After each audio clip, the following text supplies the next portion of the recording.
Book മാർക്കായിട്ട് use ചെയ്യാം കേട്ടോ. Let's make sprinkles. കോട്ടൻ്റെ ഈ പേപ്പർ വെച്ചിട്ട് ഉണ്ടാക്കാം. ഇതിൽ കുറച്ച് പോർഷൻസ് കട്ട് ചെയ്തെടുത്തിട്ടുണ്ട്. 5 സെൻറ്റിമീറ്റർ നീളം, 5 സെൻറ്റിമീറ്റർ വീതി, സ്ക്വയർ ഷേപ്പ്. Okay, 5 piece. ഇതാണ്ട് 5 സെൻറ്റിമീറ്റർ നീളം, 2 സെൻറ്റിമീറ്റർ വീതി, തണ്ടിന് വേണ്ടിയിട്ട്. ഓക്കെ, ഇതിനെ ഇങ്ങനെ ക്രോസ് ചെയ്ത് മടക്കുക. ഓക്കെ, മടക്കുക. എന്നിട്ട് ബാക്കി എടുക്കുന്ന സാധനമില്ലേ അതിങ്ങനെ ഫോൾഡ് ചെയ്യുക. ഇങ്ങനെ വീണ്ടും തുറക്കുക. എന്നിട്ട് ഈ ലാസ്റ്റ് മടക്കിയ സാധനം അകത്തോട്ട് ഫോൾഡ് ചെയ്യുക. ഈ സാധനത്തിന് ഇങ്ങോട്ടും ഇതിൻ്റെ ബാക്കി എടുക്കുന്ന സാധനത്തിന് ഇതിനെ ഇങ്ങോട്ടും മടക്കാം.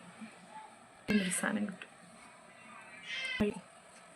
ഈ സാധനത്തിന്. ഓക്കെ, ഇതിനെ ഇങ്ങനെ ഇതിങ്ങോട്ടും ഇതിങ്ങോട്ടും ഈ സാധനം ബാക്കി കിടക്കും. അതിനകത്തോട്ട് എടുത്തിരിക്കും.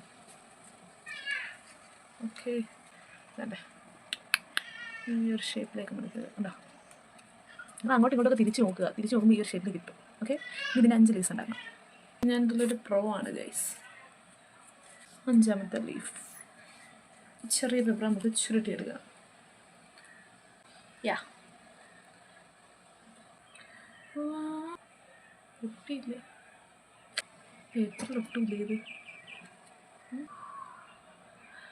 ഒട്ടി. നമ്മൾ ഇതിൻ്റെ പിറകിലായിട്ട് ഒട്ടിക്കുകയാണ്. തന്നെ എടുത്ത് ഇതിൻ്റെ പിറകിലോട്ട് ഒട്ടിച്ചോടുന്നു.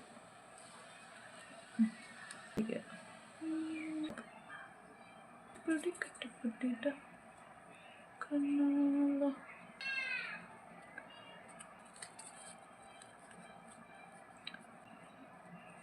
പിറകിലോട്ട് പൊട്ടിച്ചിട്ട് വെച്ചെടുക്കാം. പിൻട്രസ്റ്റ് ലുക്ക് കിട്ടണമെന്നുണ്ടെങ്കിൽ നമുക്കൊന്ന് വിരിച്ചു കൊടുക്കണം. ഇങ്ങനെ കണ്ടോ? അയ്യോ, എൻ്റെ സ്റ്റമ്പ് ഒക്കെ പോയി. ലൈക്ക്